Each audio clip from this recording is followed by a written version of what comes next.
more familiar? Yeah! I want to take a moment to introduce our very honored special guest today as well. New York Erie County Executive, Mark Poloncarz.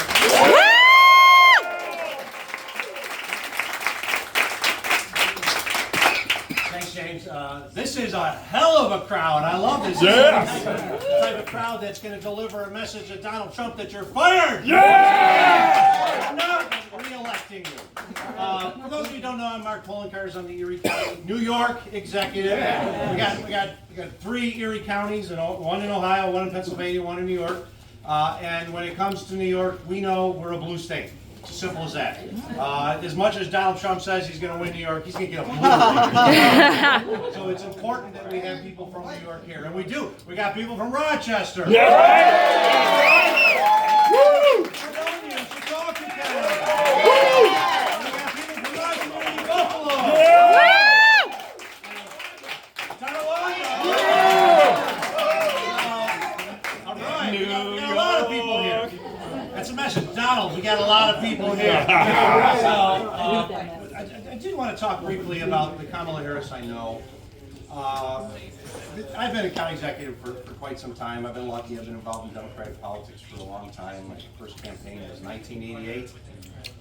Michael Dukakis, that didn't end so well. Some of you are like, who's Michael Dukakis?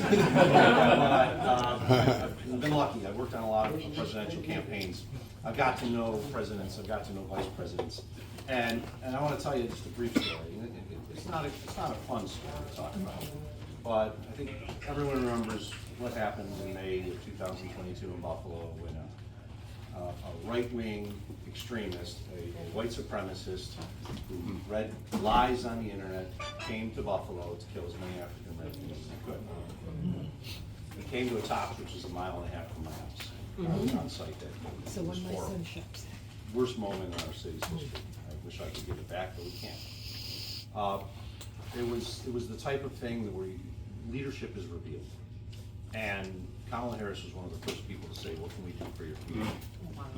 She talked to the families of the victims. She came in for the funeral of the oldest victim, 88-year-old Mrs. Whitfield. She was not expected to speak that day. She had no expectations. But Reverend Al Sharpton was on the pulpit, and he called her up.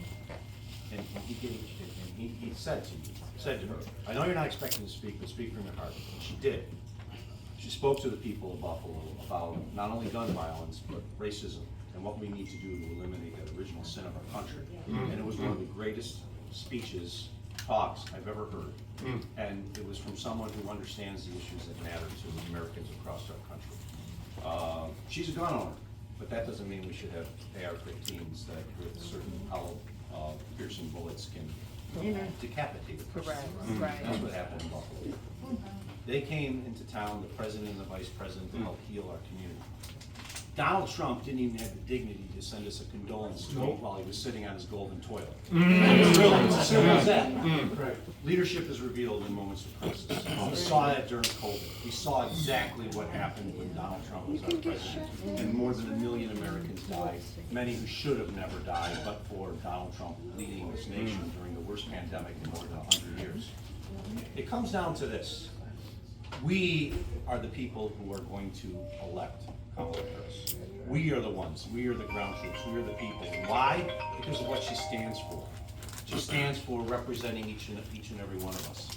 It's as simple as that. She has an opportunity economic agenda which really wants to make a difference in people's lives. To ensure that if you want to build a small business, you can have an opportunity to do a small business for a $50,000 tax deduction, which can make a huge difference. We see that when we deal with small businesses. You want to buy a home, first-time home buyer. We know how difficult it is to be a first-time home buyer. You give individuals $25,000 towards a down payment. Toughest thing for home buyers is the down payment. $25,000 for one down payment can make that person a home buyer and give them wealth for the rest of their life. But you look at everything else, and you look at the difference between the former president and the vice president, where they stand on the issues. He has nothing other than protecting himself. It's as simple as that. Think about policy. All the policies they talk about during this last debate. His biggest policy discussion was They're eating the dogs. They're eating the cats. They're eating the pets. Concepts of the plan. The guy was president. He spent his entire race running for president back in 2016. We have to get rid of Obamacare. Yeah. All these years later, he still has nothing. He had Congress, he had Senate, and the House of Representatives. He announced every week, it's infrastructure week, it's infrastructure week. He never got infrastructure done. We're not going back. Harris got infrastructure done when they got a Republican Senate. They're going to throw everything at her. They're going to throw everything. They called her a Marxist. Oh! They called her a communist. Well, you know who they called a communist? Franklin Roosevelt. Yeah. Franklin Roosevelt was the one who brought us Social Security. He got us the NLRB so that unions can organize. Right on. He issued the 8-hour workday. You know who they also called a communist and a socialist and a Marxist? Lyndon Johnson. And he got us Medicaid and Medicare and the civil rights. The same thing with Obama. They attacked Obamacare like it was nothing. They called him a communist. But you know what? We got Obamacare and it's so popular now, they don't even want to refer to it as Obamacare. They're so afraid of it. It's like, oh, it's the Affordable Care Act. No, it's Obamacare. And it's ensuring that if you have an underlying condition, you cannot be denied coverage. We're not going.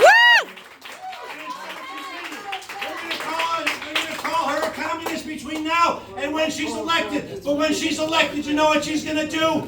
She's going to codify Roe v. Wade so they cannot take it. It's as simple as that. This election is for the heart of our country. It's for our freedoms and our democracy. And we are going to win it with the troops on the ground. Are you with me? Yeah! When we work hard and when we fight, We win! it's as simple as that. They're afraid of her. They're afraid of us. And we work hard between now and Election Day. We're going to celebrate on Election Night. But you know when we're really going to celebrate?